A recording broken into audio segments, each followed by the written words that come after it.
Capítulo 6. A todo vapor. Al oír este grito, toda la tripulación se precipitó hacia el arponero.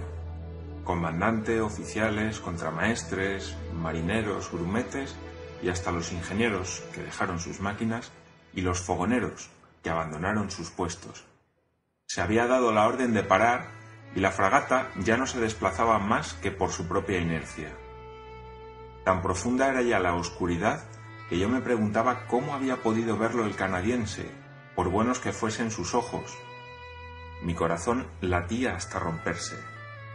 Pero Ned Land no se había equivocado, y todos pudimos advertir el objeto que su mano indicaba.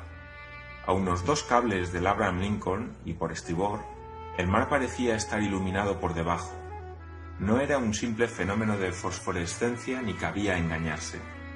El monstruo, sumergido a unas toesas de la superficie, proyectaba ese inexplicable pero muy intenso resplandor que habían mencionado los informes de varios capitanes. La magnífica irradiación debía ser producida por un agente de gran poder luminoso. La luz describía sobre el mar un inmenso óvalo muy alargado, en cuyo centro se condensaba un foco ardiente cuyo irresistible resplandor se iba apagando por degradaciones sucesivas. «No es más que una aglomeración de moléculas fosforescentes», exclamó uno de los oficiales. «No, señor», repliqué con convicción. «Ni las folas ni las salpas son capaces de producir una luminosidad tan fuerte. Ese resplandor es de naturaleza eléctrica. Además, mire cómo se desplaza. Se mueve hacia adelante y hacia atrás. Se precipita hacia nosotros».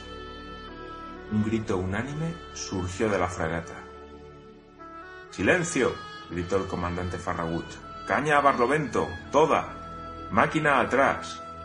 Los marineros se precipitaron hacia la caña del timón y los ingenieros hacia sus máquinas. El Abraham Lincoln, abatiendo a babor, describió un semicírculo. «¡A la vía el timón! ¡Máquina avante!», gritó el comandante Farragut. Ejecutadas estas órdenes, la fragata se alejó rápidamente del foco luminoso. Digo mal, quiso alejarse, hubiera debido decir, pues la bestia sobrenatural se le acercó con una velocidad 2 veces mayor que la suya. Jadeábamos, sumidos en el silencio y la inmovilidad, más por el estupor que por el pánico. El animal se nos acercaba con facilidad. Dio luego una vuelta a la fragata, cuya marcha era entonces de 14 nudos, y la envolvió en su resplandor eléctrico como en una polvareda luminosa. Se alejó después a unas 2 o 3 millas, dejando una estela fosforescente comparable a los torbellinos de vapor que exhala la locomotora de un expreso. De repente, desde los oscuros límites del horizonte, a los que había ido a buscar impulso, el monstruo se lanzó hacia el Abraham Lincoln con una impresionante rapidez. Se detuvo bruscamente a unos 20 pies de sus cintas y se apagó, no abismándose en las aguas, puesto que su resplandor no sufrió ninguna degradación, sino súbitamente como si la fuente de su brillante efluvio se hubiera extinguido de repente. Luego reapareció al otro lado del navío, ya fuera por haber dado la vuelta en torno al mismo o por haber pasado por debajo de su casco. En cualquier momento podía producirse una colisión de nefastos efectos para nosotros. Las maniobras de la fragata me sorprendieron. En vez de atacar, huía. El barco que había venido en persecución del monstruo se veía perseguido. Como preguntara la razón de esta inversión de papeles, el comandante Farragut, cuyo rostro tan impasible de ordinario reflejaba entonces un asombro infinito, me dijo: «Señor Aronnax, ignoro cómo es el ser formidable con que tengo que habérmelas, y no quiero poner en peligro imprudentemente a mi fragata en medio de esta oscuridad. Además, ¿cómo atacar a lo desconocido? ¿Cómo defenderse? Esperemos la luz del día y entonces los papeles cambiarán».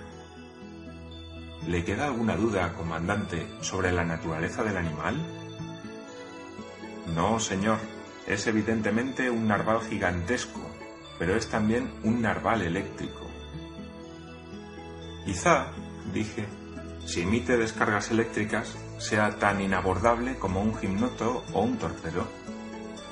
Posiblemente, respondió el comandante, y si posee en sí una potencia fulminante, debe ser el animal más terrible que haya salido nunca de las manos del Creador.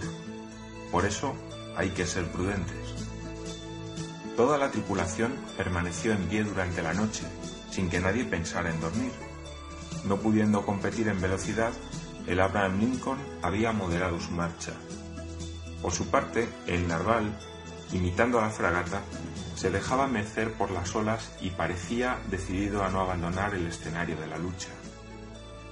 Sin embargo, hacia medianoche desapareció, o por emplear una expresión más adecuada, se apagó como una luciérnaga. ¿Habría huido?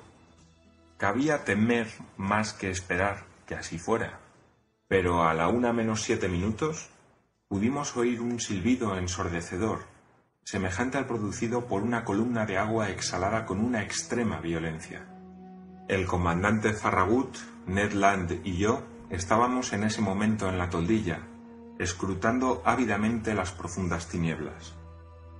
«Ned Land, ¿ha oído usted a menudo el rugido de las ballenas?», preguntó el comandante. «Muchas veces, señor, pero nunca el de una ballena cuyo hallazgo me haya valido $2000. En efecto, se ha ganado usted la prima.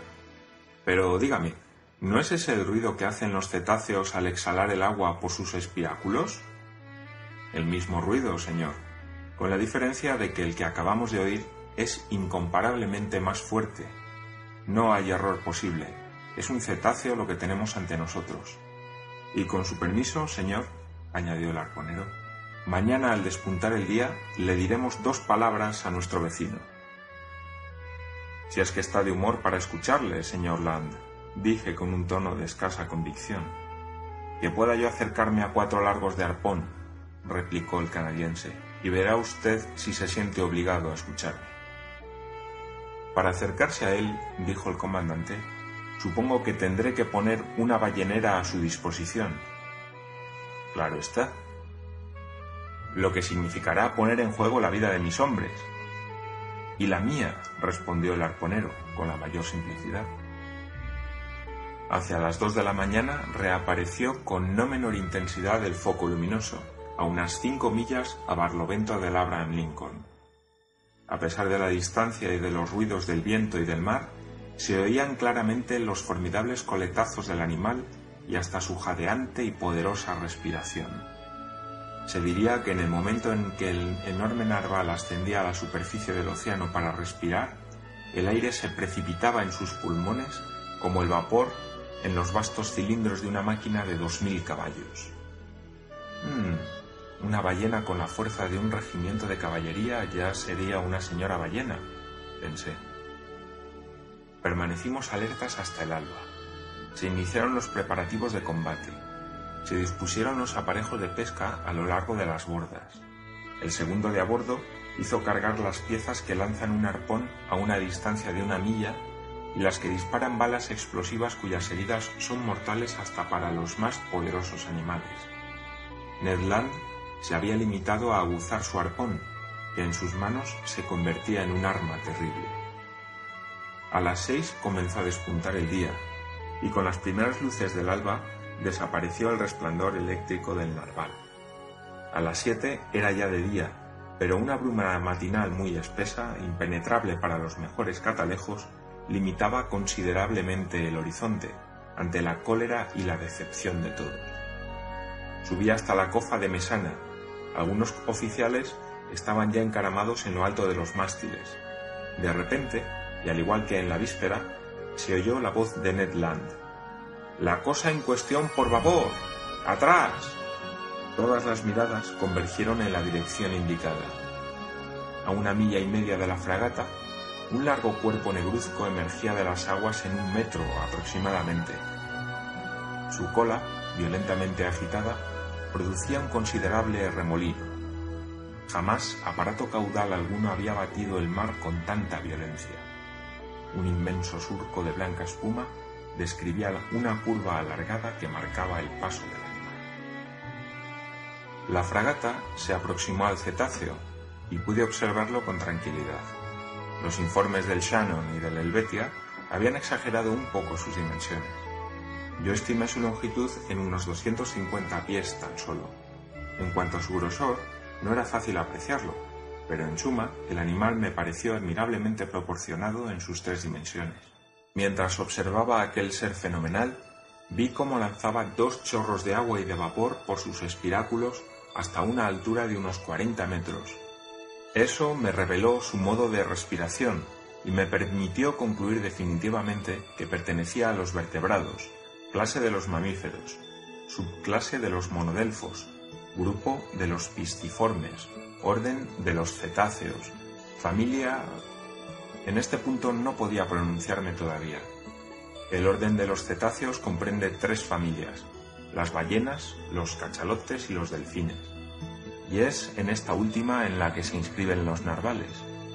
Cada una de estas familias se divide en varios géneros, cada género en especies, y cada especie en variedades.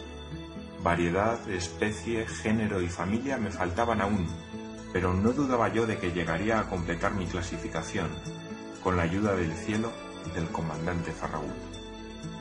La tripulación esperaba impacientemente las órdenes de su jefe. Tras haber observado atentamente al animal, el comandante llamó al ingeniero, quien se presentó inmediatamente. ¿Tiene suficiente presión?, le preguntó el comandante. Sí, señor, respondió el ingeniero. Bien, refuerza entonces la alimentación, y a toda máquina. 3 hurras acogieron la orden. Había sonado la hora del combate. Unos instantes después, las 2 chimeneas de la fragata vomitaban torrentes de humo negro, y el puente se movía con la trepidación de las calderas. Impelido hacia adelante por su potente hélice, el Abraham Lincoln se dirigió frontalmente hacia el animal. Este le dejó aproximarse, indiferente, hasta medio cable de distancia, tras lo cual se alejó sin prisa, limitándose a mantener su distancia sin tomarse la molestia de sumergirse. La persecución se prolongó así durante 3/4 de hora, aproximadamente, sin que la fragata consiguiera ganarle al cetáceo más de 2 toesas. Era evidente que con esa marcha la fragata no le alcanzaría nunca. El comandante Farragut se mesaba con rabia su frondosa perilla. «¡Ned Land!», gritó. Acudió a la orden el canadiense. «¿Me aconseja todavía que eche mis botes al mar?». «No, señor», respondió Ned Land, «pues esa bestia no se dejará atrapar si no quiere». «¿Qué hacer entonces?». «Forzar las máquinas si es posible. Si usted me lo permite, yo voy a instalarme en los barbiquejos del bauprés y si conseguimos acercarnos a tiro de arpón, lo arponearé». «De acuerdo, Ned, hágalo», respondió el comandante Farragut. «Ingeniero», gritó, «aumente la presión». Ned Land se dirigió a su puesto. Se forzaron las máquinas. La hélice comenzó a girar a 43 revoluciones por minuto. El vapor se escapaba por las válvulas. Lanzada la corredera, se comprobó que el Abraham Lincoln había alcanzado una velocidad de 18 millas y 5 décimas por hora. Pero el maldito animal corría también a 18 millas y 5 décimas por hora. Durante 1 hora aún, la fragata se mantuvo a esa velocidad, sin conseguir ganarle una toesa al animal, lo que era particularmente humillante para uno de los más rápidos navíos de la Marina norteamericana. Una ira sorda embargó a la tripulación, que injuriaba al monstruo, sin que éste se dignara responder. El comandante Farragut no se retorcía ya la perilla, se la comía. El ingeniero se vio convocado de nuevo. ¿Ha llegado usted al máximo de presión?, le preguntó el comandante. Sí, señor, respondió el ingeniero. ¿Y están cargadas las válvulas? A 6 atmósferas y media. Pues cárguelas a 10 atmósferas. Una orden bien de... Ciertamente, no se hubiera llegado más allá en el Mississippi en las competiciones de velocidad a que se entregan los vapores fluviales. Conseil, dije a mi buen sirviente, que se hallaba a mi lado, ¿te das cuenta de que muy probablemente vamos a saltar por los aires? Como el señor guste, respondió Conseil. Pues bien, debo confesar que, en mi excitación, no me importaba correr ese riesgo. Se cargaron las válvulas, se reforzó la alimentación de carbón y se activó el funcionamiento de los ventiladores sobre el fuego. aumentó la velocidad del Abraham Lincoln hasta el punto de hacer temblar a los mástiles sobre sus carlingas. Las chimeneas eran demasiado estrechas para dar salida a las espesas columnas de humo. Se echó nuevamente la corredera. —¿Y bien, timonel? —preguntó el comandante Farragut. 19 millas y 3 décimas, señor. —¡Forzad los fuegos! El ingeniero obedeció. El manómetro marcó 10 atmósferas, pero el cetáceo acompasó nuevamente su velocidad a la del barco, a la de 19 millas y 3 décimas. ¡Qué persecución! No, imposible me es describir la emoción que hacía vibrar todo mi ser. Ned Land se mantenía en su puesto, preparado para lanzar su arpón. En varias ocasiones el animal se dejó aproximar. —¡Le ganamos terreno! —gritó el canadiense. Pero en el momento en que se disponía al lanzamiento de su arpón, el cetáceo se alejaba con una rapidez que no puedo por menos que estimar en unas 30 millas por hora. Y en alguna ocasión se permitió incluso ridiculizar a la fragata, impulsada al máximo de velocidad por sus máquinas, dando alguna que otra vuelta en torno suyo, lo que arrancó un grito de furor de todos nosotros. A mediodía nos hallábamos, pues, en la misma situación que a las 8 de la mañana. El comandante Farragut se decidió entonces por el recurso a métodos más directos. —¡Ah! —exclamó—, este animal es más rápido que el Abraham Lincoln. Pues bien, vamos a ver si es más rápido también que nuestros obuses. —Contramaestre, artilleros a la batería de proa. Inmediatamente se procedió a cargar y a apuntar el cañón de proa. Efectuado el primer disparo, el obús pasó a algunos pies por encima del cetáceo, que se mantenía a media milla de distancia. —¡Otro con mejor puntería! —gritó el comandante. $500 a quien sea capaz de atravesar a esa bestia infernal. Un viejo artillero de barba canosa, me parece estar viéndolo ahora con una expresión fría y tranquila en su semblante, se acercó a la pieza, la situó en posición y la apuntó durante largo tiempo. La fuerte detonación fue seguida casi inmediatamente de los hurras de la tripulación. El obús había dado en el blanco, pero no normalmente, pues tras golpear al animal se había deslizado por su superficie redondeada y se había perdido en el mar a unas 2 millas. —¡Ah, no es posible! —exclamó rabioso el viejo artillero. —Ese maldito está blindado con planchas de 6 pulgadas.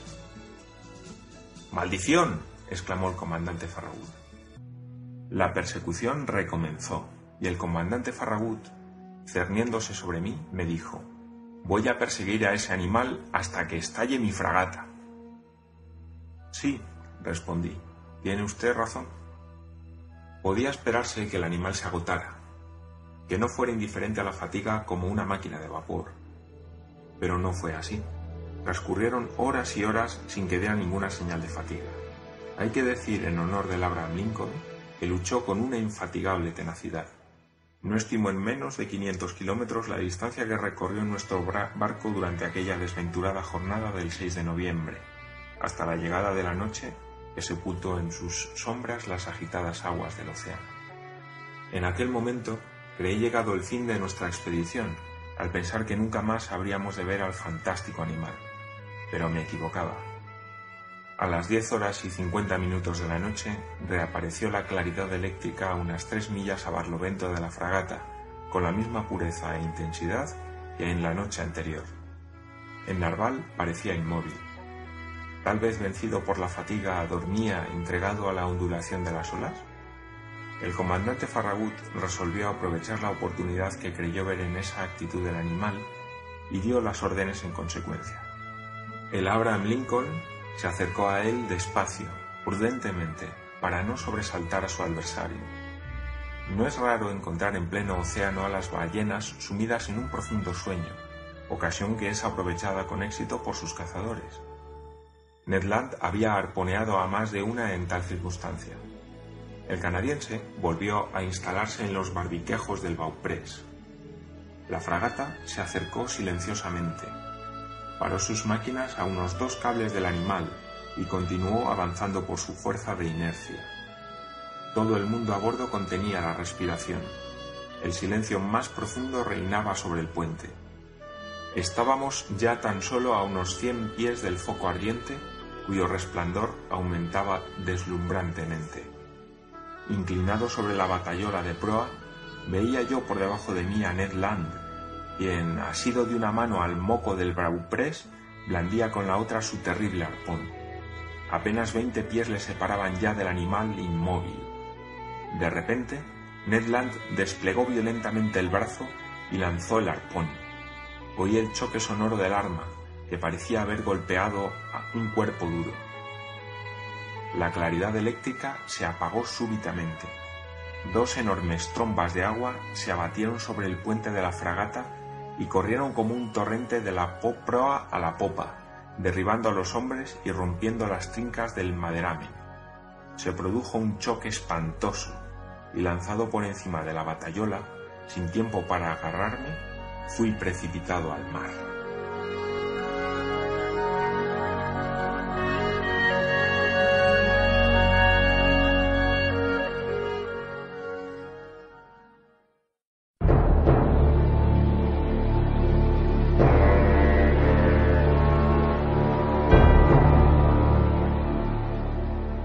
Capítulo 7. Un cetáceo de especie desconocida. La sorpresa causada por tan inesperada caída no me privó de la muy clara impresión de mis sensaciones. La caída me sumergió a una profundidad de unos 20 pies. Sin pretender igualarme a Byron o a Edgar Poe, que son maestros de natación, creo poder decir que soy buen nadador. Por ello, la zambullida no me hizo perder la cabeza y 2 vigorosos taconazos me devolvieron a la superficie del mar. Mi primer cuidado fue buscar con los ojos la fragata. ¿Se habría dado cuenta la tripulación de mi desaparición? ¿Habría virado de bordo el Abraham Lincoln? ¿Habría botado el comandante Farragut una embarcación en mi búsqueda? ¿Podría esperar mi salvación?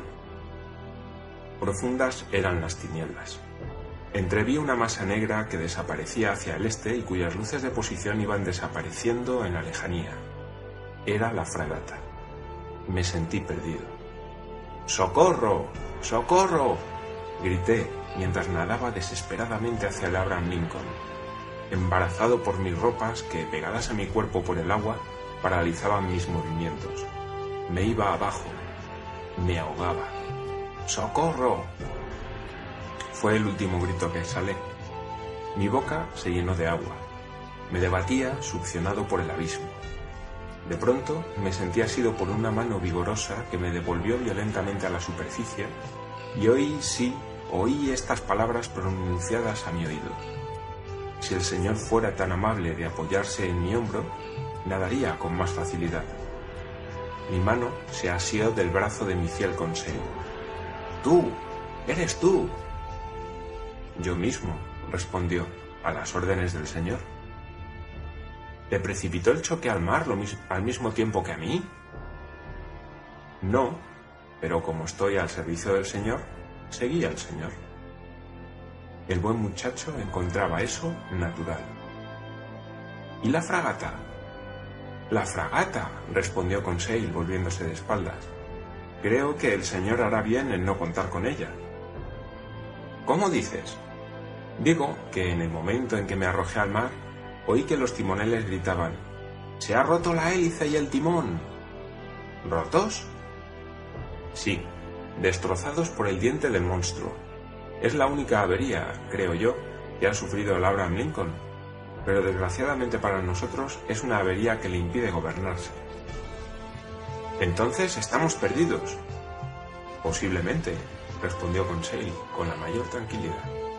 Pero aún tenemos unas cuantas horas por delante y en unas horas pueden pasar muchas cosas. La imperturbable sangre fría de Conseil me dio ánimos. Nadé con más vigor, pero incomodado por mis ropas que me oprimían como los sellos de un barril. Tenía grandes dificultades para sostenerme a flote. Conseil se dio cuenta. Permítame el señor hacerle una incisión. Y con una navaja desgarró mis ropas de arriba a abajo en un rápido movimiento.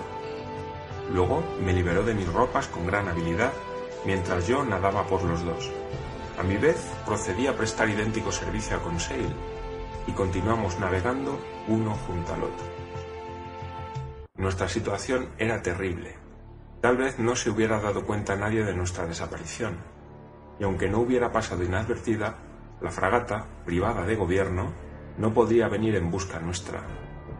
Únicamente podíamos contar con sus botes.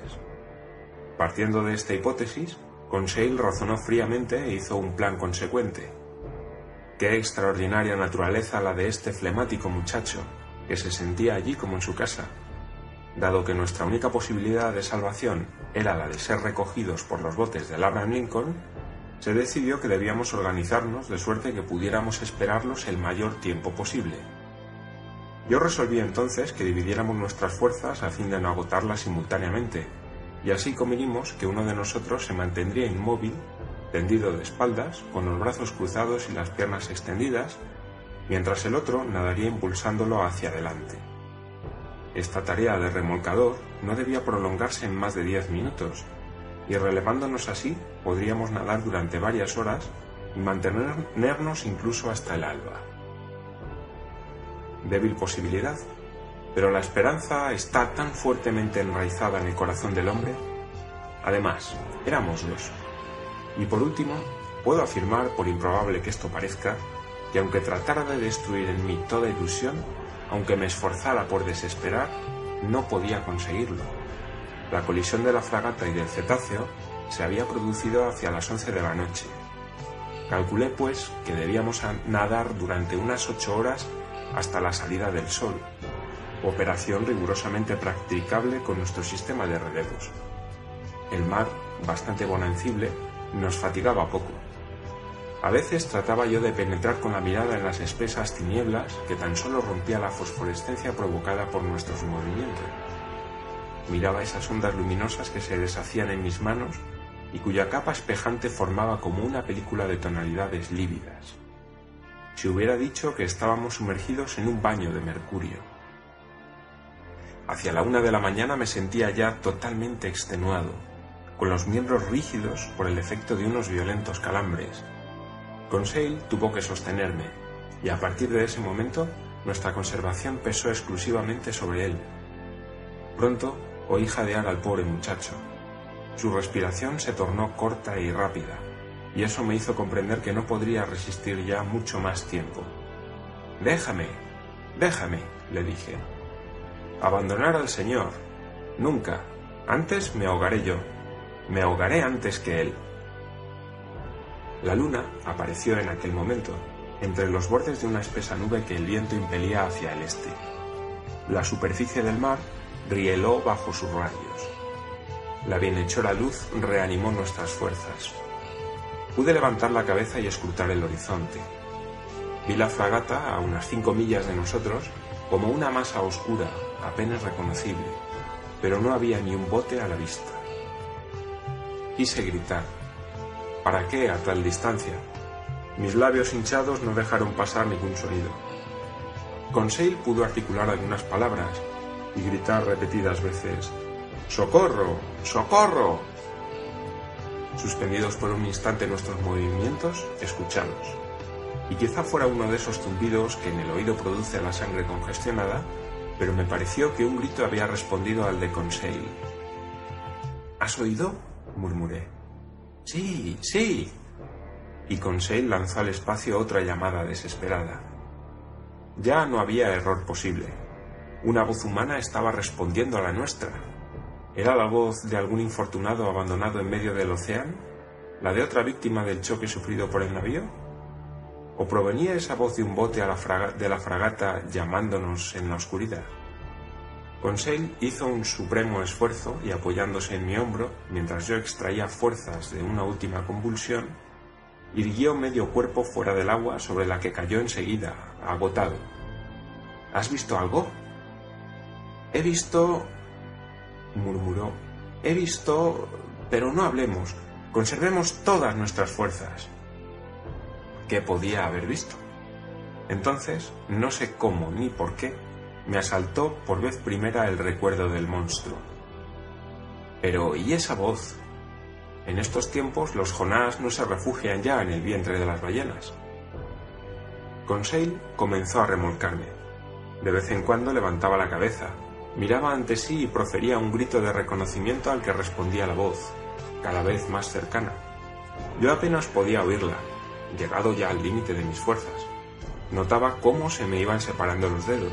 Mis manos no me obedecían ya y me negaban un punto de apoyo. La boca, abierta convulsivamente, se llenaba de agua. El frío me invadía hasta los huesos. Levanté la cabeza por última vez y me hundí. En ese instante choqué con un cuerpo duro y me agarré a él. Sentí cómo me retiraban y me sacaban a la superficie. Mis pulmones se descongestionaron y me desvanecí.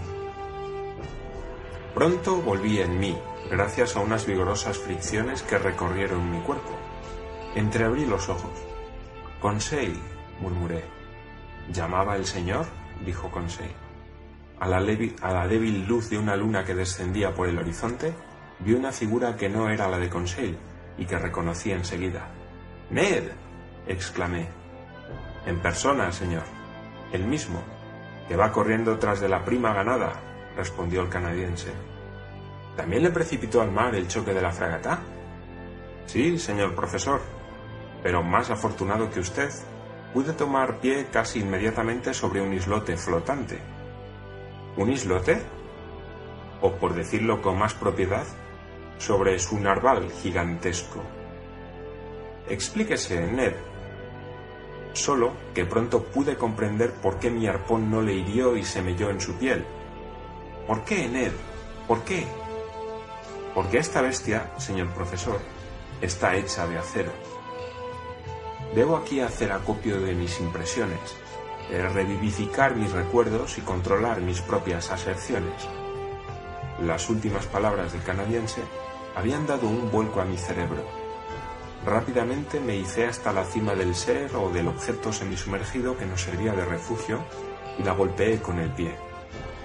Era evidentemente un cuerpo duro, impenetrable, y no la sustancia blanda que forma la masa de los grandes mamíferos marinos. Pero ese cuerpo duro podía ser un caparazón óseo, semejante al de los animales antediluvianos, que me permitiría clasificar al monstruo entre los reptiles anfibios, tales como las tortugas y los aligátores. Pues bien, no. El lomo negruzco que me soportaba era liso, bruñido, sin imbricaciones. Respondía a los golpes con una sonoridad metálica, y por increíble que fuera, parecía estar hecho, ¿qué digo?, estaba hecho con planchas atornilladas.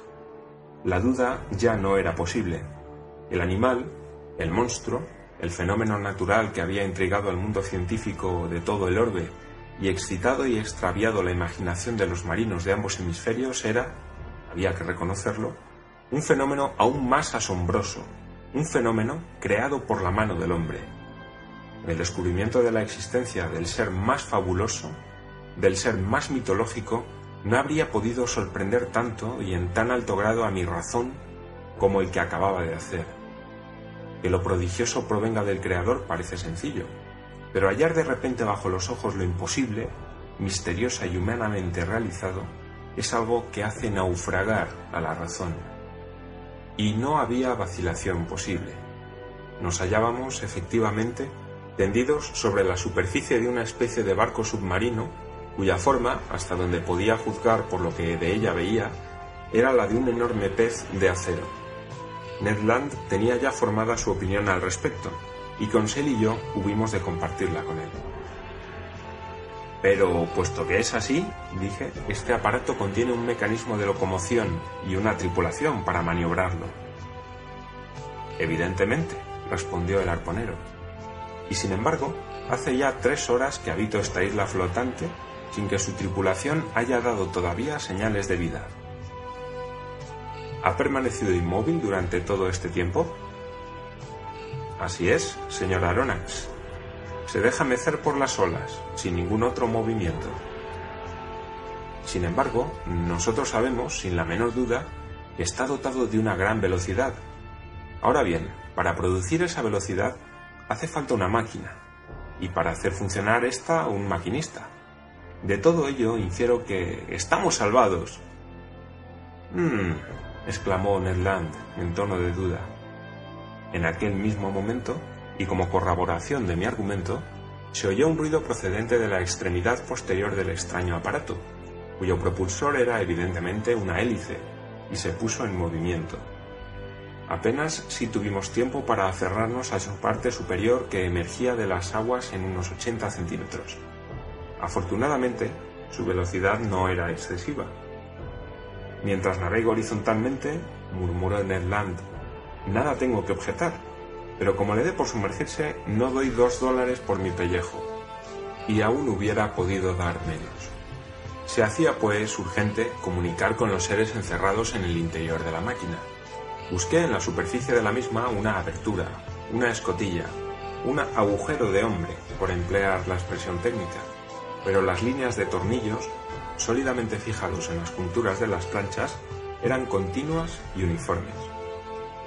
La luna desapareció en ese momento y nos sumió en una profunda oscuridad. Necesario era esperar la llegada del día para considerar los medios de penetración en el interior del barco submarino.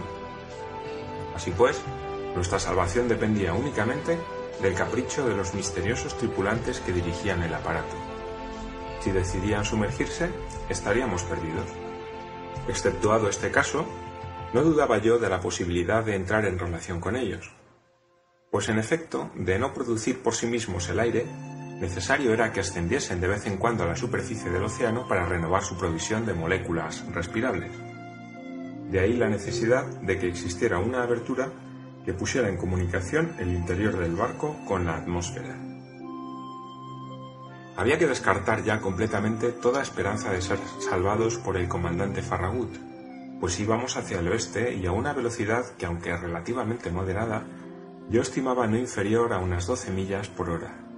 Batía el agua con una regularidad matemática, y a veces emergía lanzando una espuma fosforescente a gran altura. Hacia las 4 de la mañana aumentó la velocidad. Nos era muy difícil resistir a tan vertiginosa marcha, sobre todo cuando las olas nos azotaban de plano. Afortunadamente, Ned halló una argolla fijada en la superficie del aparato a la que pudimos asirnos con seguridad. Al fin acabó la espantosa noche, de la que mi memoria no ha podido conservar todas sus impresiones. Tan solo un detalle quedó impreso en ella. Durante algunos momentos de calma del mar y del viento, creí oír en varias ocasiones unos vagos sonidos, una especie de armonía fugaz producida por lejanos acordes. ¿Cuál era, pues, el misterio de esa navegación submarina cuya explicación buscaba en vano el mundo entero? ¿Qué seres vivían en ese extraño barco? ¿Qué agente mecánico le permitía desplazarse con tan prodigiosa velocidad? Se hizo de día. Las brumas matinales nos envolvían, pero no tardaron en desgarrarse. Me disponía a examinar atentamente la superficie del aparato, que en su parte superior presentaba una especie de plataforma horizontal, cuando me di cuenta de que el barco iniciaba un movimiento de inmersión. ¡Eh! ¡Por todos los diablos!, gritó Ned Land al tiempo que golpeaba con el pie la plancha sonora. ¡Ábrannos, navegantes inhospitalarios! Pero era difícil hacerse oír en medio del ensordecedor zumbido de la hélice. Afortunadamente, cesó el movimiento de inmersión. De repente, se produjo en el interior del barco un ruido de herrajes que precedió a la apertura de una plancha por la que apareció un hombre que profirió un extraño grito antes de desaparecer enseguida.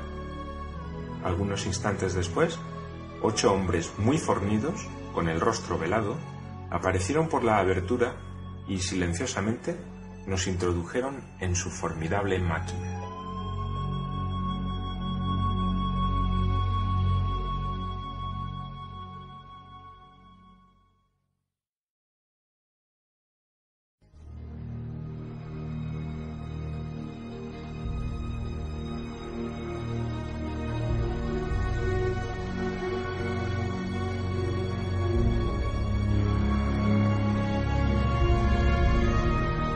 Capítulo 8.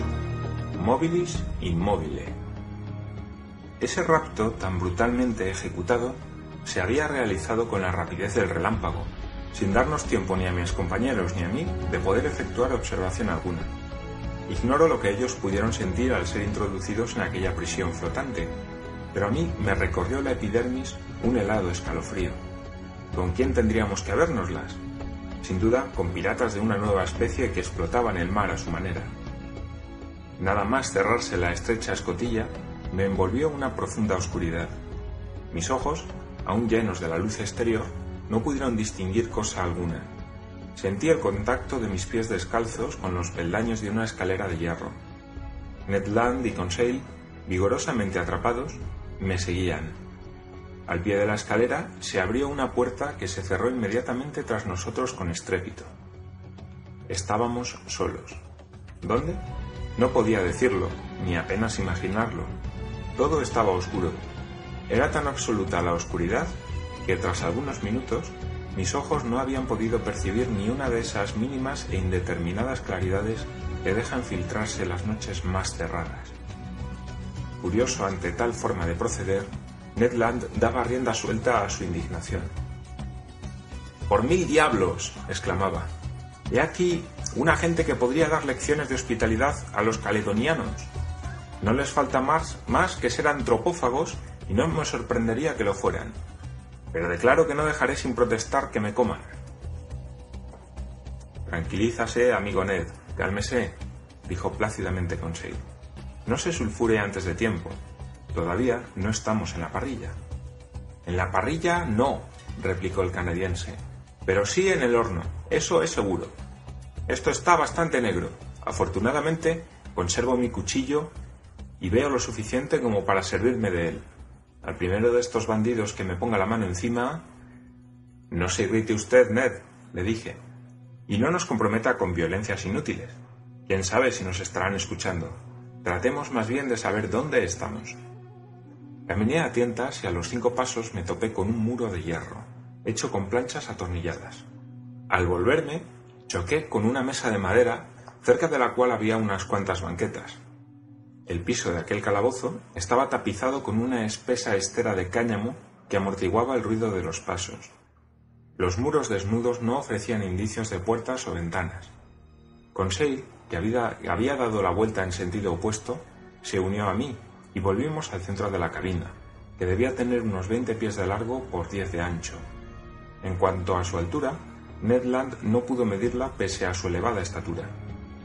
Había transcurrido ya casi media hora sin modificación alguna de la situación, cuando nuestros ojos pasaron súbitamente de la más extremada oscuridad a la luz más violenta.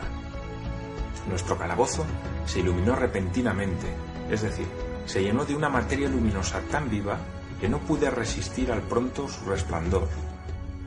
En su blancura y en su intensidad reconocí la iluminación eléctrica que producía en torno del barco submarino un magnífico fenómeno de fosforescencia.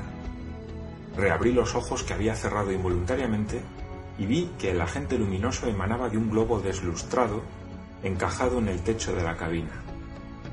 «¡Por fin se ve!», exclamó Ned Land, quien, cuchillo en mano, mostraba una actitud defensiva. «Sí», respondí arriesgando una antítesis, «pero la situación no es por ello menos oscura». «Tenga paciencia el señor», dijo el impasible Conseil. La súbita iluminación de la cabina me permitió examinar sus menores detalles. No había más mobiliario que la mesa y 5 banquetas. La puerta invisible debía estar herméticamente cerrada. No llegaba a nosotros el menor ruido. Todo parecía muerto en el interior del barco. ¿Se movía, se mantenía en la superficie o estaba sumergido en las profundidades del océano? No podía saberlo, pero la iluminación de la cabina debía tener alguna razón, y ello me hizo esperar que no tardarían en manifestarse los hombres de la tripulación. Cuando se olvida a los cautivos, no se ilumina su calabozo. No me equivocaba. Pronto se oyó un ruido de cerrojos. La puerta se abrió y aparecieron 2 hombres. Uno de ellos era de pequeña estatura y de músculos vigorosos, ancho de hombros y robusto de complexión, con una gruesa cabeza con cabellos negros y abundantes. Tenía un frondoso bigote y una mirada viva y penetrante, y toda su persona mostraba ese sello de vivacidad meridional que caracteriza en Francia a los provenzales. Diderot pretendía, con razón, que los gestos humanos son metafóricos, y aquel hombre constituía ciertamente la viva demostración de tal aserto. Al verlo, se intuía que en su lenguaje habitual debía prodigar las prosopopeyas, las metonimias y las hipálages, pero nunca pude comprobarlo, pues siempre empleó ante mí un singular idioma, absolutamente incomprensible. El otro desconocido merece una descripción más detallada. Un discípulo de Gratiolet o de Engel hubiera podido leer en su fisonomía como en un libro abierto. Reconocí sin vacilación sus cualidades dominantes: la confianza en sí mismo, manifestada en la noble elevación de su cabeza sobre el arco formado por la línea de sus hombros, y en la mirada llena de fría seguridad que emitían sus ojos negros. La serenidad, pues la palidez de su piel denunciaba la tranquilidad de su sangre. La energía, demostrada por la rápida contracción de sus músculos superciliares. Y por último, el valor, que cabía deducir de su poderosa respiración como signo de una gran expansión vital. Debo añadir que era un hombre orgulloso, que su mirada firme y tranquila parecía reflejar una gran elevación de pensamientos, y que de todo ese conjunto de rasgos y de la homogeneidad expresiva de sus gestos corporales y faciales, cabía diagnosticar, según la observación de los fisionomistas, una indiscutible franqueza.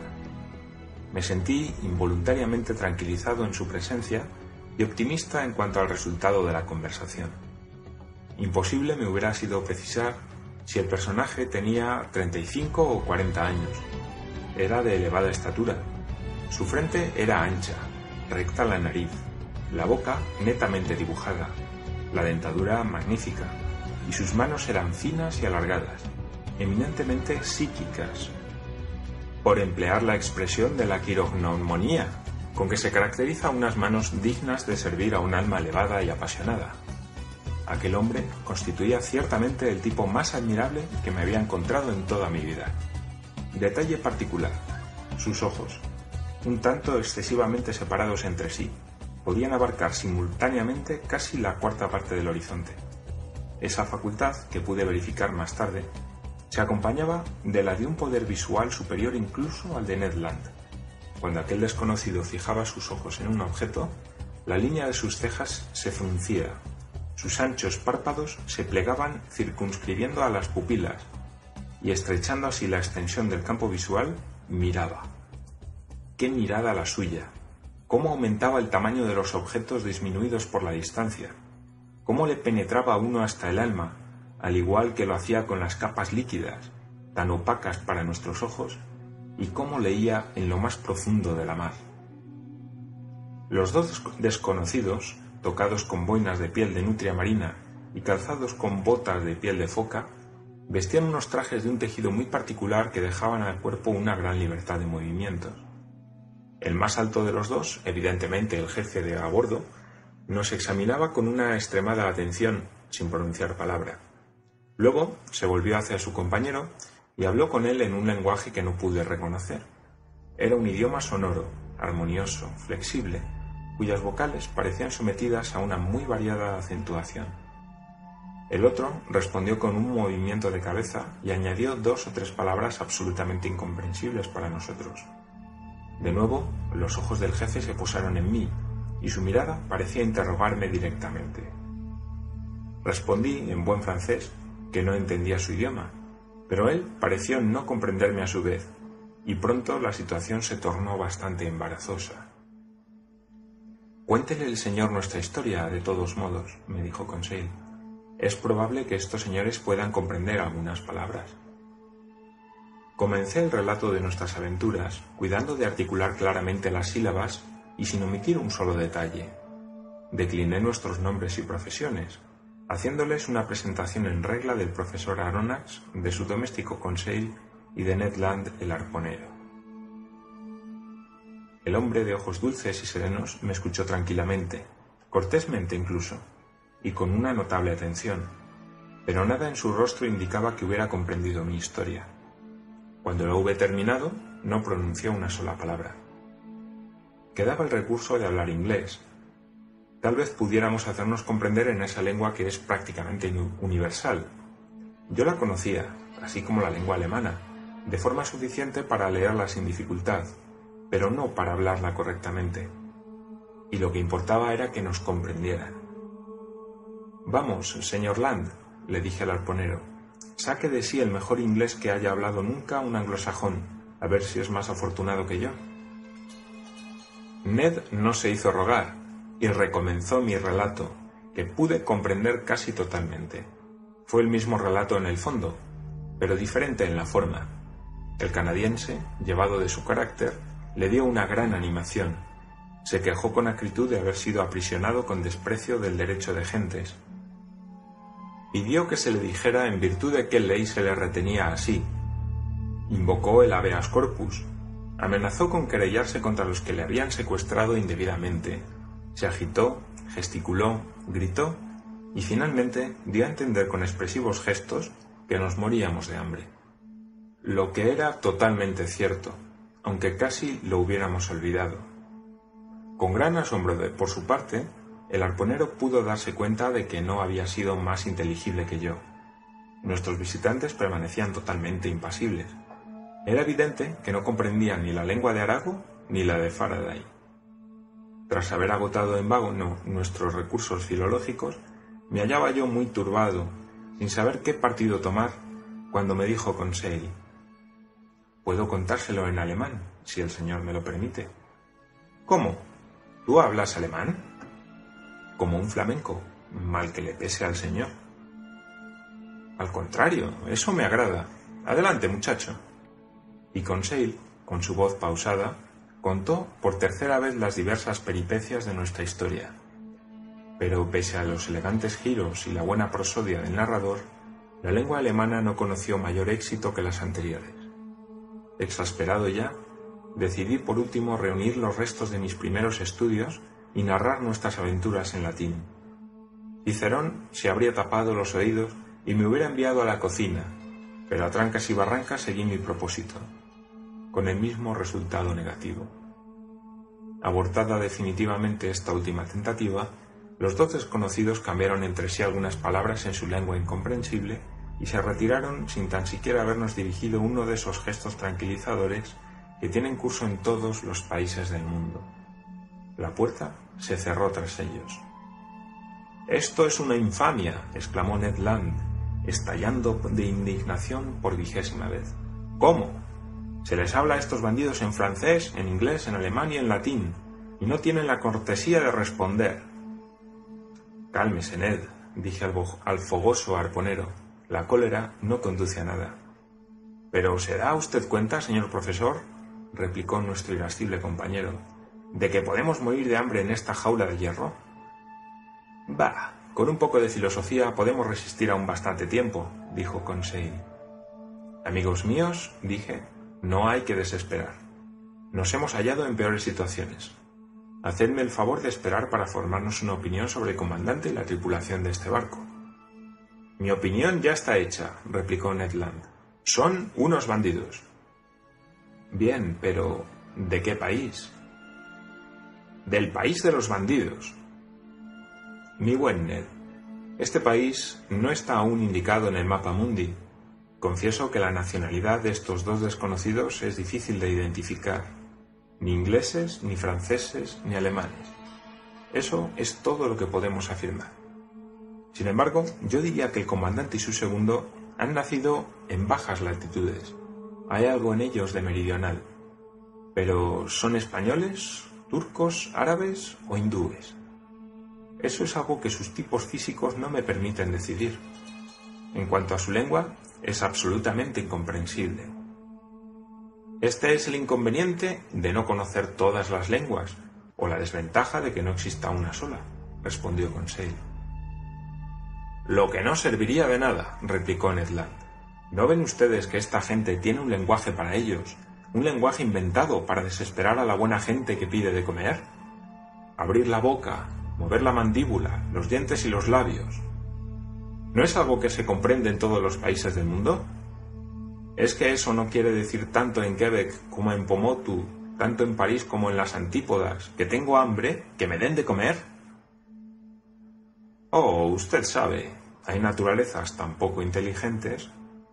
No había acabado Conseil de decir esto cuando se abrió la puerta y entró un steward. Nos traía ropas, chaquetas y pantalones hechas con un tejido cuya naturaleza no pude reconocer. Me apresuré a ponerme esas prendas y mis compañeros me imitaron. Mientras tanto, el steward, mudo, sordo quizá, había dispuesto la mesa, sobre la que había colocado 3 cubiertos. «Vaya, esto parece serio y se enuncia bien», dijo Conseil, Bah, respondió el rencoroso arponero, ¿qué diablos quiere usted que se coma aquí? ¿Hígado de tortuga, filete de tiburón o carne de perro marino? Ya veremos, dijo Conseil. Los platos, cubiertos por una tapa de plata, habían sido colocados simétricamente sobre el mantel. Nos sentamos a la mesa. Decididamente teníamos que vernoslas con gente civilizada, y de no ser por la luz eléctrica que nos inundaba, hubiera podido creerme en el comedor del Hotel Adélie en Liverpool o en el Gran Hotel en París. Sin embargo, debo decir que faltaban por completo el pan y el vino. El agua era fresca y límpida, pero era agua, lo que no fue del gusto de Ned Land. Entre los platos que nos sirvieron, reconocí diversos pescados delicadamente cocinados, pero hubo otros sobre los que no pude pronunciarme, aunque eran excelentes, hasta el punto de que hubiera sido incapaz de afirmar si su contenido pertenecía al reino vegetal o al animal. En cuanto al servicio de mesa, era elegante y de un gusto perfecto. Cada utensilio, cuchara, tenedor, cuchillo y plato llevaba una letra rodeada de una divisa, Mobilis in mobile. Móvil en el elemento móvil. Esta divisa se aplicaba con exactitud a ese aparato submarino, a condición de traducir la preposición in por en y no por sobre. La letra N, sin duda la inicial del nombre del enigmático personaje al mando del submarino. Ned y Conseil no hacían tantas reflexiones, devoraban, y yo no tardé en imitarles. Estaba ya tranquilizado sobre nuestra suerte y me parecía evidente que nuestros huéspedes no querían dejarnos morir de inanición.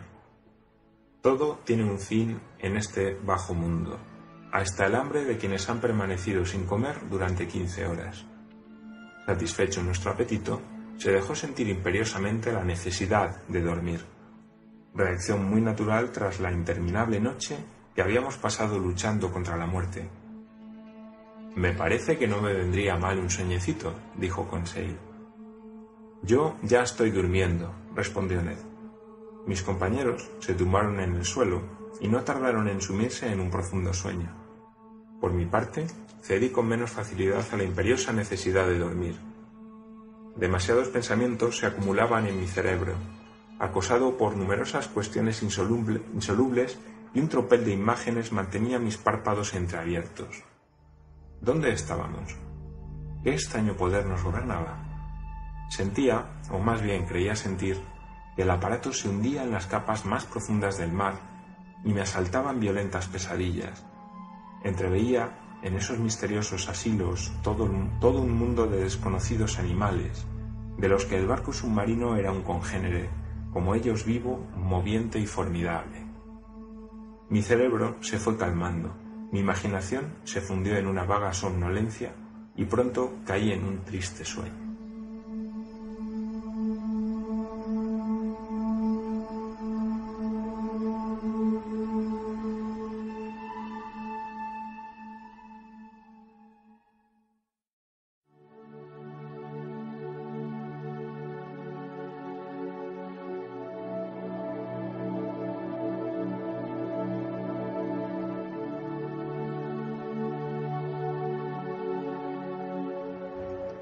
Capítulo 9. Los arrebatos de Ned Land. Ignoro cuál pudo ser la duración del sueño, pero debió ser larga, pues nos libró completamente del cansancio acumulado. Yo me desperté el primero. Mis compañeros no se habían movido todavía y permanecían tendidos en su rincón como masas inertes.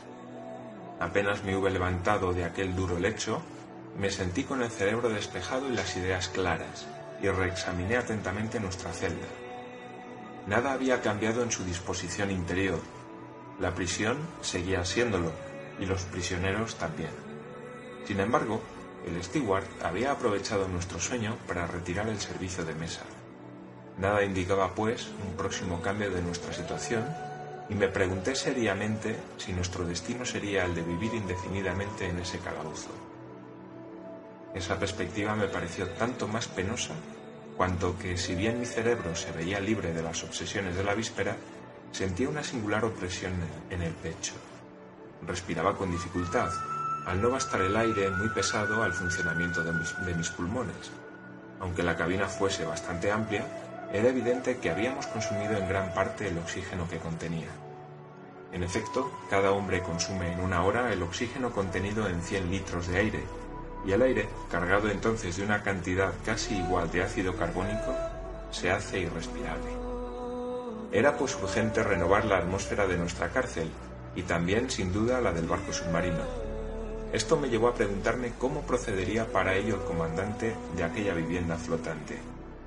¿Obtendría el aire por procedimientos químicos, mediante la liberación por el calor del oxígeno contenido en el clorato de potasa y la absorción del ácido carbónico por la potasa cáustica?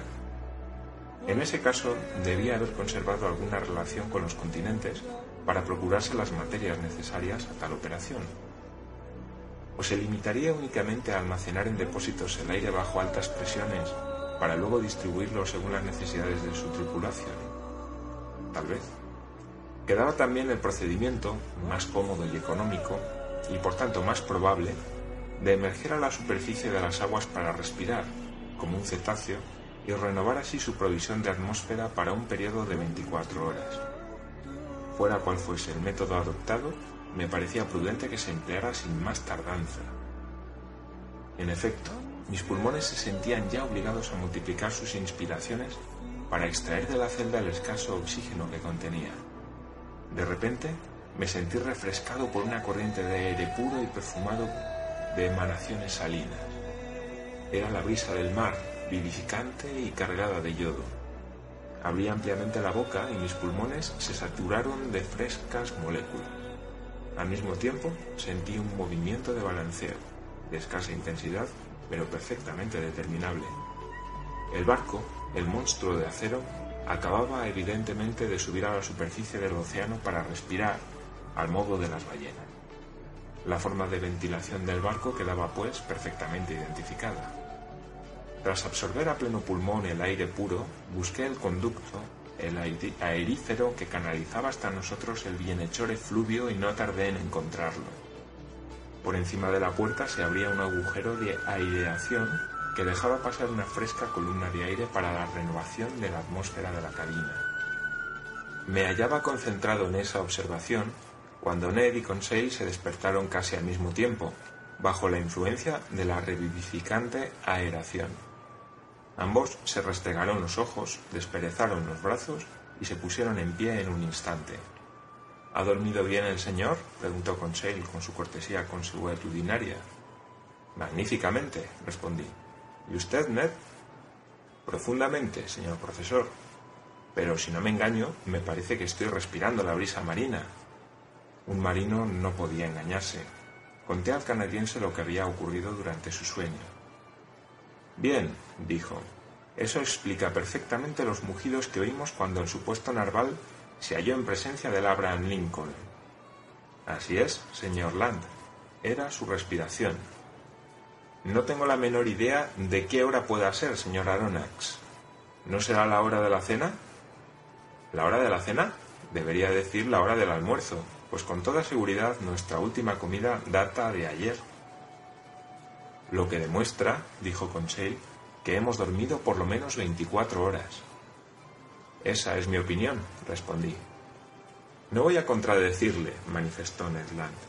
Pero cena o almuerzo el steward sería bienvenido, ya trajera una u otro. Una y otro, corrigió Conseil. Justo, replicó el canadiense, pues tenemos derecho a 2 comidas y por mi parte haría honor a ambas. Pues bien, Ned, esperemos, respondí. Es evidente que estos desconocidos no tienen la intención de dejarnos morir de hambre, ya que si así fuera no tendría sentido la comida de ayer. A menos que ese sentido sea el de cebarnos, replicó Ned. Protesto, respondí, no hemos caído entre caníbales. Una golondrina no hace verano, dijo con seriedad el canadiense. ¿Quién sabe si esta gente no estará privada desde hace mucho tiempo de carne fresca? Y en ese caso, 3 hombres sanos y bien constituidos como el señor profesor, su doméstico y yo... Aleje de sí esas ideas, señor Land, respondí al arponero. Y sobre todo, no se base en ellas para encolerizarse contra nuestros huéspedes, lo que no haría más que agravar nuestra situación. En todo caso, dijo el arponero, tengo un hambre endiablada, y ya sea la cena o el almuerzo, no llega. Señor Land, repliqué, hay que conformarse al reglamento de a bordo, y supongo que nuestros estómagos se adelantan a la campana del cocinero. Pues bien, los pondremos en hora, dijo con tranquilidad Conseil. Solo usted podría hablar así, amigo Conseil, replicó el irascible canadiense. Se ve que usa usted poco su bilis y sus nervios. Siempre tranquilo. Sería capaz de decir el Deo gracias antes que el Benedicite, y de morir de hambre antes que de quejarse.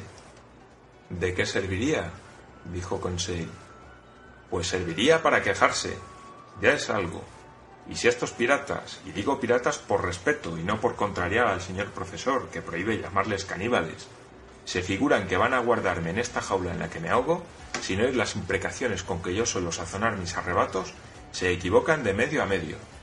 Veamos, señor Aronnax, hable con franqueza. ¿Cree usted que nos tendrán por mucho tiempo en esta jaula de hierro?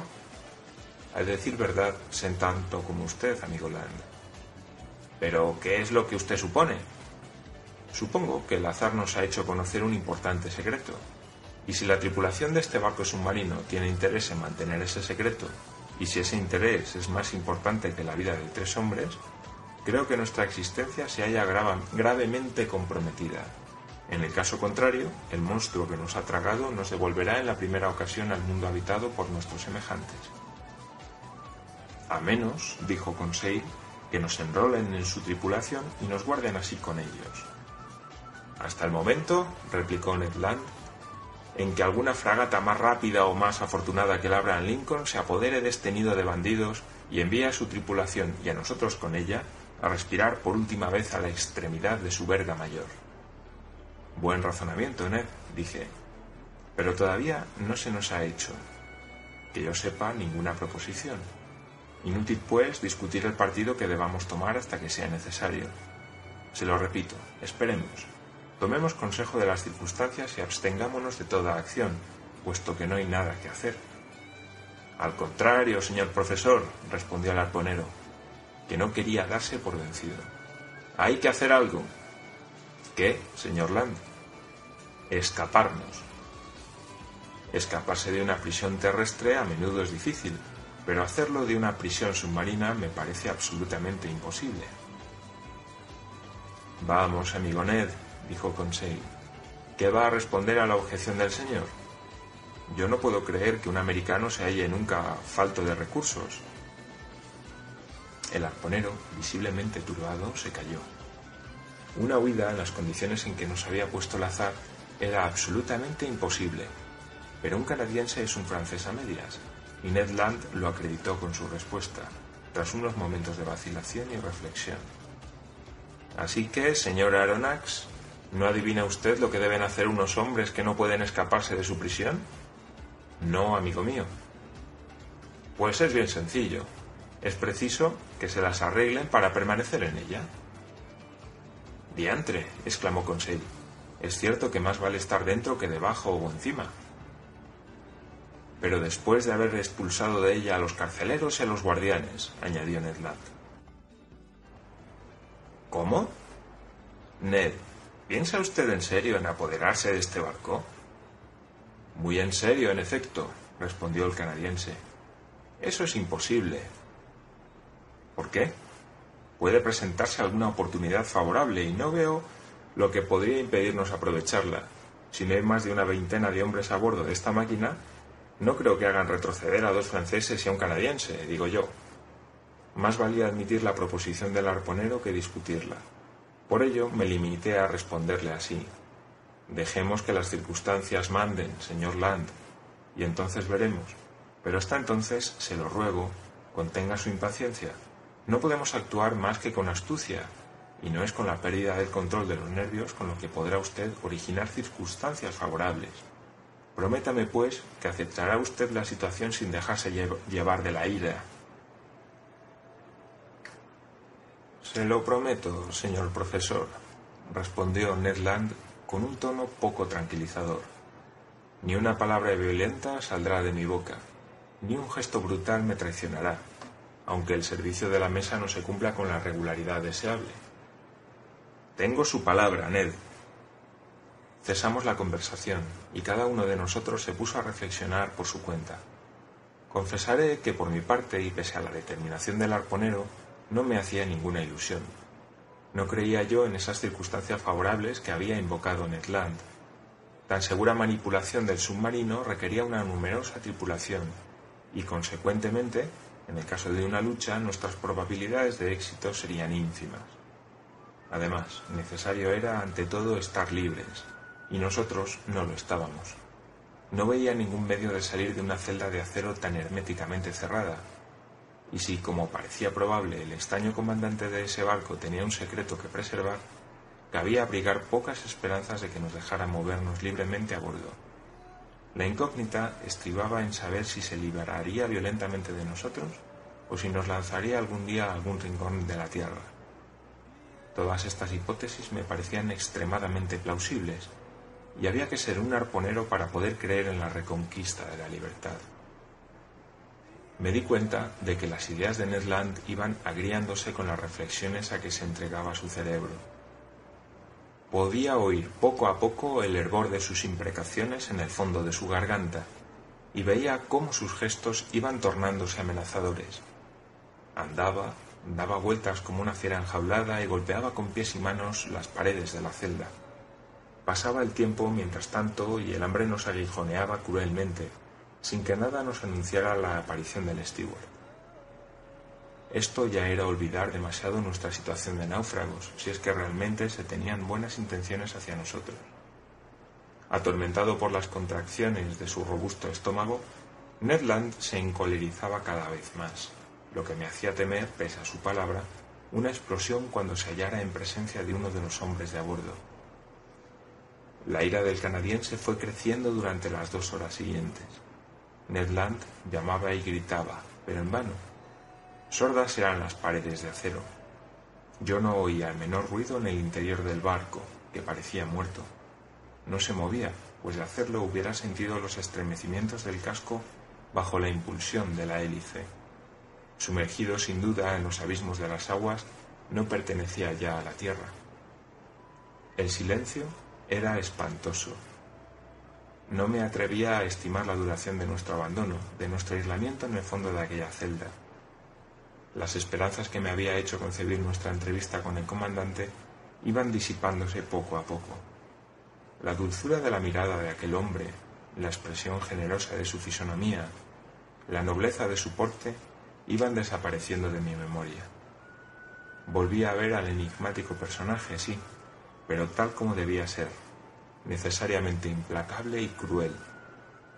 Me lo imaginaba fuera de la humanidad, inaccesible a todo sentimiento de piedad, un implacable enemigo de sus semejantes, a los que debía profesar un odio imperecedero. Pero ¿iba a dejar ese hombre morirnos de inanición, encerrados en esa estrecha prisión, entregados a esas horribles tentaciones a las que impulsa el hambre feroz? Tan espantosa idea cobró en mi ánimo una terrible intensidad, que con el refuerzo de la imaginación me sumió en un espanto insensato. Conseil permanecía tranquilo, en tanto que Ned Land rugía. En aquel momento oímos un ruido exterior, el de unos pasos resonados por las losas metálicas, al que pronto siguió el de un corrimiento de cerrojos. Se abrió la puerta y apareció el steward. Antes de que pudiera hacer un movimiento para impedírselo, el canadiense se precipitó sobre el desgraciado, le derribó y le mantuvo asido por la garganta. El steward se asfixiaba bajo las poderosas manos de Ned Land. Conseil estaba ya tratando de retirar las manos del arponero a su víctima medio asfixiada, y yo iba a unirme a sus esfuerzos cuando súbitamente me clavaron al suelo estas palabras, pronunciadas en francés. Cálmese, señor Land, y usted, señor profesor, tenga la amabilidad de escucharme.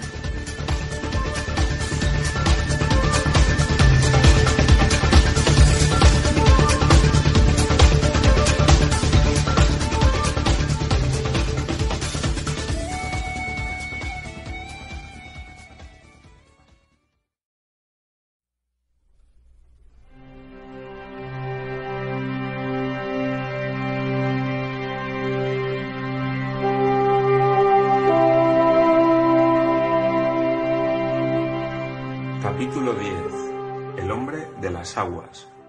Era el comandante de a bordo quien así había hablado. Al oír tales palabras, Ned Land se incorporó súbitamente. El steward, casi estrangulado, salió tambaleándose a una señal de su jefe, pero era tal el imperio del comandante que ni un gesto traicionó el resentimiento de que debía estar animado ese hombre contra el canadiense. Conseil, vivamente interesado, pese a su habitual impasibilidad, y yo, estupefacto, esperábamos en silencio el desenlace de la escena. El comandante, apoyado en el ángulo de la mesa, cruzado de brazos, nos observaba con profunda atención. Dudaba de si debía proseguir hablando. Cabía creer que lamentaba haber pronunciado aquellas palabras en francés. Tras unos instantes de silencio que ninguno de nosotros osó romper, dijo con una voz tranquila y penetrante: «Señores, hablo lo mismo el francés que el inglés, el alemán que el latín. Pude, pues, responderles durante nuestra primera entrevista, pero quería conocerles primero y reflexionar después. Su cuádruple relato, absolutamente semejante en el fondo, me confirmó sus identidades y supe así que el azar me había puesto en presencia del señor Pierre Aronnax, profesor de Historia Natural en el Museo de París, encargado de una misión científica en el extranjero, de su doméstico, Conseil, y de Ned Land, canadiense y arponero a bordo de la fragata Abraham Lincoln, de la Marina Nacional de los Estados Unidos de América». Me incliné en signo de asentimiento. No había ninguna interrogación en las palabras del comandante, y en consonancia no requerían respuesta. Se expresaba con una facilidad perfecta, sin ningún acento. Sus frases eran nítidas, sus palabras precisas, su facilidad de elocución notable. Y sin embargo, yo no podía sentir en él a un compatriota. El hombre prosiguió hablando en estos términos: «Sin duda, ha debido parecerle, señor, que he tardado demasiado en hacerles esta segunda visita. Lo cierto es que una vez conocida su identidad, hube de sopesar cuidadosamente la actitud que debía adoptar con ustedes, y lo he dudado mucho. Las más enojosas circunstancias les han puesto en presencia de un hombre que ha roto sus relaciones con la humanidad. Han venido ustedes a perturbar mi existencia». «Involuntariamente», dije. «¿Involuntariamente?», dijo el desconocido, elevando la voz. «¿Puede afirmarse que el Abraham Lincoln me persigue involuntariamente por todos los mares? ¿Tomaron ustedes pasaje a bordo de esa fragata involuntariamente? ¿Rebotaron involuntariamente en mi navío los obuses de sus cañones? ¿Fue involuntariamente como nos arponeó el señor Land?». Había una contenida irritación en las palabras que acababa de proferir, pero a tales recriminaciones había una respuesta natural, que es la que yo le di. «Señor, sin duda ignora usted las discusiones que ha suscitado en América y en Europa. Tal vez no sepa usted que diversos accidentes provocados por el choque de su aparato submarino han conmocionado a la opinión pública de ambos continentes. No le cansaré con el relato de las innumerables hipótesis con las que se ha tratado de hallar explicación al inexplicable fenómeno cuyo secreto solo usted conocía. Pero debe saber usted que al perseguirle hasta los altos mares del Pacífico, el Abraham Lincoln creía ir en pos de un poderoso monstruo marino del que había de librar al océano a toda costa». Un esbozo de sonrisa se dibujó en los labios del comandante, quien añadió en tono más suave: «Señor Aronnax, ¿osaría usted afirmar que su fragata no hubiera perseguido y cañoneado a un barco submarino igual que a un monstruo?». Su pregunta me dejó turbado, pues con toda certeza el comandante Farragut no hubiese dudado en hacerlo, creyendo deber suyo destruir un aparato de ese género al mismo título que un narval gigantesco. «Comprenderá usted, pues, señor, que tengo derecho a tratarles como enemigos». No respondí, y con razón. ¿Para qué discutir semejante proposición cuando la fuerza puede destruir los mejores argumentos? «Lo he dudado mucho. Nada me obligaba a concederles mi hospitalidad. Si debía separarme de ustedes, no tenía ningún interés en volver a verles. Me hubiera bastado situarles de nuevo en la plataforma de este navío que les sirvió de refugio, sumergirme y olvidar su existencia. ¿No era ese mi derecho?». «Tal vez sea ese el derecho de un salvaje», respondí, «pero no el de un hombre civilizado». «Señor profesor», replicó vivamente el comandante, «yo no soy lo que usted llama un hombre civilizado. He roto por completo con toda la sociedad por razones que yo solo tengo el derecho de apreciar. No obedezco a sus reglas y le conjuro a usted a que no las invoque nunca ante mí. Lo había dicho en un tono enérgico y cortante. Un destello de cólera y desdén se había encendido en los ojos del desconocido. Entreví en ese hombre un pasado formidable. No solo se había puesto al margen de las leyes humanas, sino que se había hecho independiente, libre en la más rigurosa acepción de la palabra, fuera del alcance de la sociedad. ¿Quién osaría perseguirle hasta el fondo de los mares, puesto que en su superficie era capaz de sustraerse a todas las asechanzas que contra él se tendían? ¿Qué navío podía resistir al choque de su monitor submarino? ¿Qué coraza, por gruesa que fuese, podía soportar los golpes de su espolón? Nadie entre los hombres podía pedirle cuenta de sus actos. Dios, si es que creía en él, su conciencia, si la tenía, eran los únicos jueces de los que podía depender. Tales eran las rápidas reflexiones que había suscitado en mí el extraño personaje, quien callaba como absorto y replegado en sí mismo. Yo le miraba con un espanto lleno de interés, tal y como Edipo debió observar a la esfinge. Tras un largo silencio, el comandante volvió a hablar. Así pues, dudé mucho, pero al final pensé que mi interés podía conciliarse con esa piedad natural a la que todo ser humano tiene derecho. Permanecerán ustedes a bordo, puesto que la fatalidad les ha traído aquí. Serán ustedes libres y a cambio de esa libertad, muy relativa por otra parte, yo no les impondré más que una sola condición. Su palabra de honor de someterse a ella me bastará. Diga usted, señor, respondí. Supongo que esa condición es de las que un hombre honrado puede aceptar. Sí, señor, y es la siguiente. Es posible que algunos acontecimientos imprevistos me obliguen a encerrarles en sus camarotes por algunas horas o algunos días, según los casos. Por ser mi deseo no utilizar nunca la violencia, espero de ustedes en esos casos, más aún que en cualquier otro, una obediencia pasiva. Al actuar así, cubro su responsabilidad. Les eximo totalmente, pues debo hacerles imposible ver lo que no debe ser visto. ¿Aceptan ustedes esta condición? Ocurrían allí, pues, cosas por lo menos singulares, que no debían ser vistas por gentes no situadas al margen de las leyes sociales. Entre las sorpresas que me reservaba el porvenir, no debía ser esa una de las menores. Aceptamos, respondí, pero permítame hacerle una pregunta, una sola. Dígame, ¿ha dicho usted que seremos libres a bordo? Totalmente. Quisiera preguntarle, pues, ¿qué es lo que entiende usted por libertad? Pues la libertad de ir y venir, de ver, de observar todo lo que pasa aquí, salvo en algunas circunstancias excepcionales. La libertad, en una palabra, de que gozamos aquí mis compañeros y yo. Era evidente que no nos entendíamos. Perdón, señor, proseguí, pero esa libertad no es otra que la que tiene todo prisionero de recorrer su celda, y no puede bastarnos. Preciso será, sin embargo, que les baste. ¿Cómo? ¿Debemos renunciar para siempre a volver a ver nuestros países, nuestros amigos y nuestras familias? Sí, señor, pero renunciar a recuperar ese insoportable yugo del mundo que los hombres creen ser la libertad no es quizá tan penoso como usted puede creer. Jamás daré yo mi palabra, intervino Ned Land, de que no trataré de escaparme. Yo no le pido su palabra, señor Land, respondió fríamente el comandante. Señor, dije encolerizado a mi pesar, abusa usted de su situación. Esto se llama crueldad. No, señor, esto se llama clemencia. Son ustedes prisioneros míos después de un combate. Les guardo conmigo cuando podría, con una sola orden, arrojarles a los abismos del océano. Ustedes me han atacado. Han venido a sorprender un secreto que ningún hombre en el mundo debe conocer, el secreto de toda mi existencia. ¿Y creen ustedes que voy a reenviarles a ese mundo que debe ignorarme? Jamás. Al retenerles aquí no es a ustedes a quienes guardo, es a mí mismo.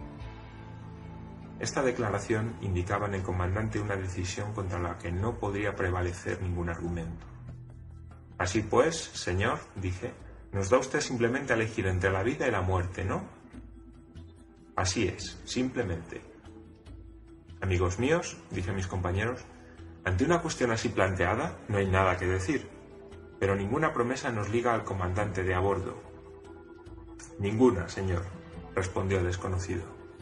Luego, con una voz más suave, añadió: ahora, permítame acabar lo que quiero decirle. Yo le conozco, señor Aronnax. Si no sus compañeros, usted al menos no tendrá tantos motivos de lamentarse del azar que le ha ligado a mi suerte. Entre los libros que sirven a mis estudios favoritos, hallará usted el que ha publicado sobre los grandes fondos marinos. Lo he leído a menudo. Ha llevado usted su obra tan lejos como le permitía la ciencia terrestre. Pero no sabe usted todo. No lo ha visto usted todo. Déjeme decirle, señor profesor, que no lamentará usted el tiempo que pase aquí a bordo. Va a viajar usted por el país de las maravillas. El asombro y la estupefacción serán su estado de ánimo habitual de aquí en adelante. No se cansará fácilmente del espectáculo incesantemente ofrecido a sus ojos. Voy a volver a ver en una nueva vuelta al mundo submarino, que quién sabe quizás sea la última, todo lo que he podido estudiar en los fondos submarinos tantas veces recorridos. Y usted será mi compañero de estudios. A partir de hoy, entra usted en un nuevo elemento, y verá usted lo que no ha visto hombre alguno, pues yo y los míos ya no contamos, y nuestro planeta, gracias a mí, va a entregarle sus últimos secretos. No puedo negar que las palabras del comandante me causaron una gran impresión. Habían llegado a lo más vulnerable de mi persona, y así pude olvidar por un instante que la contemplación de esas cosas sublimes no podía valer la libertad perdida.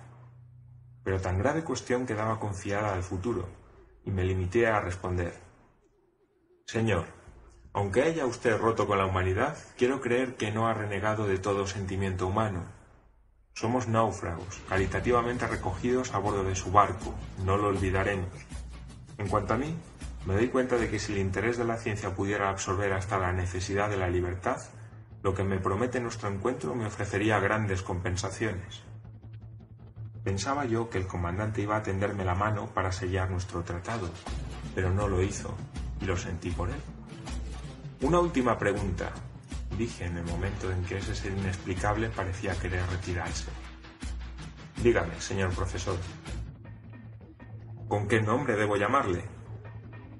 Señor, respondió el comandante, yo no soy para ustedes más que el capitán Nemo, y sus compañeros y usted no son para mí más que los pasajeros del Nautilus. El capitán Nemo llamó y apareció un steward.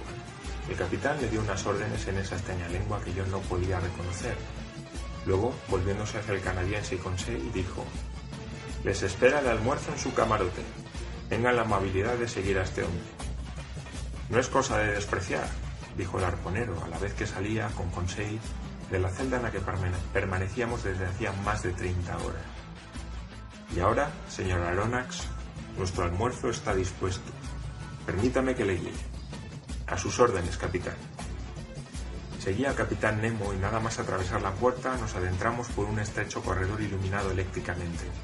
Tras un recorrido de una decena de metros, se abrió una segunda puerta ante mí.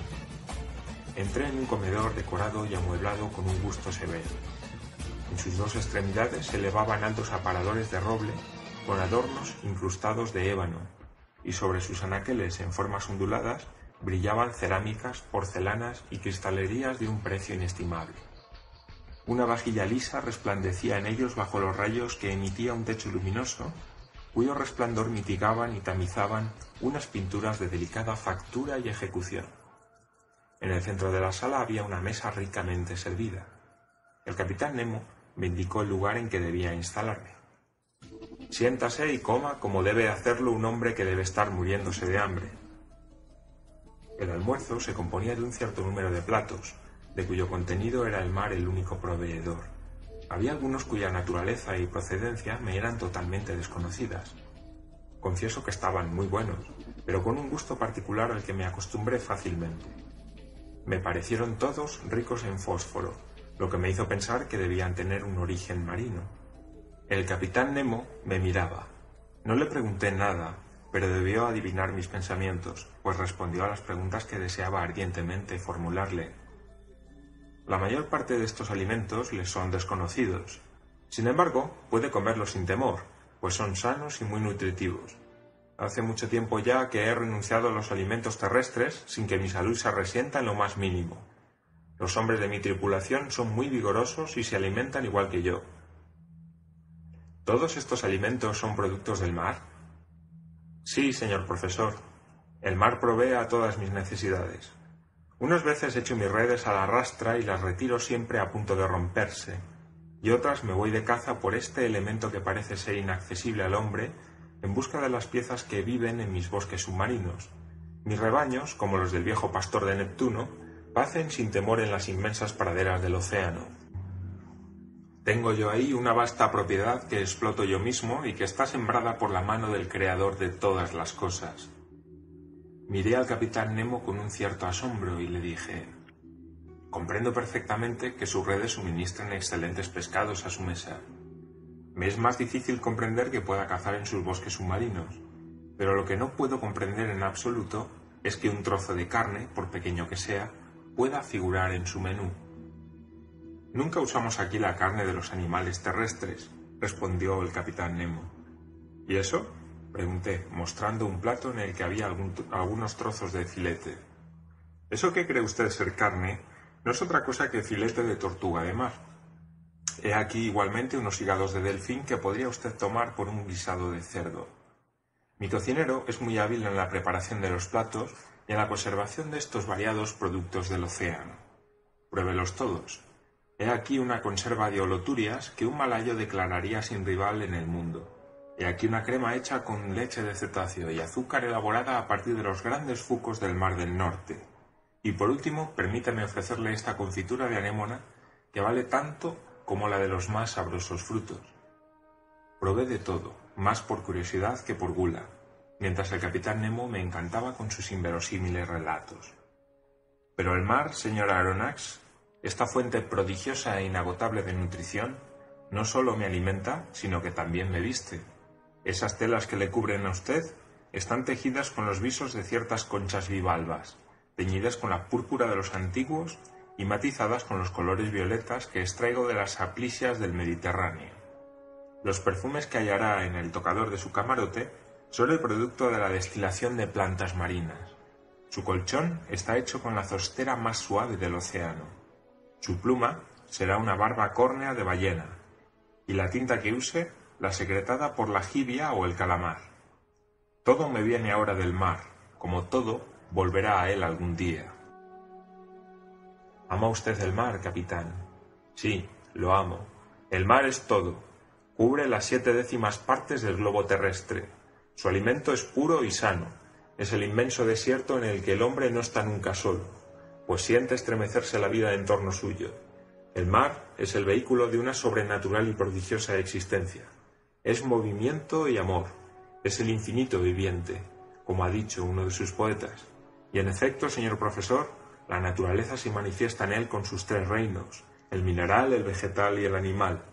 Este último está en él ampliamente representado por los 4 grupos de zoófitos, por 3 clases de articulados, por 5 de moluscos, por 3 de vertebrados, los mamíferos, los reptiles y esas innumerables legiones de peces, orden infinito de animales que cuenta con más de 13.000 especies, de las que tan solo 1/10 parte pertenece al agua dulce.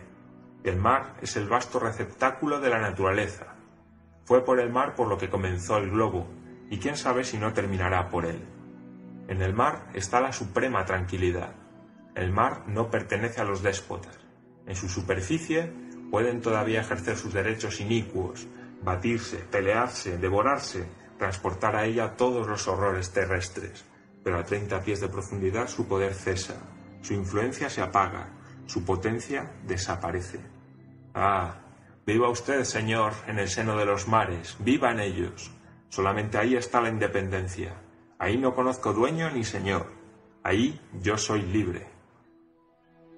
El capitán Nemo cayó súbitamente en medio del entusiasmo que le desbordaba. ¿Se había dejado ir más allá de su habitual reserva? ¿Habría hablado demasiado?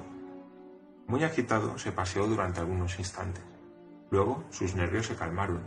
Su fisonomía recuperó su acostumbrada frialdad y, volviéndose hacia mí, dijo: «Y ahora, señor profesor, si desea visitar el Nautilus, estoy a su disposición».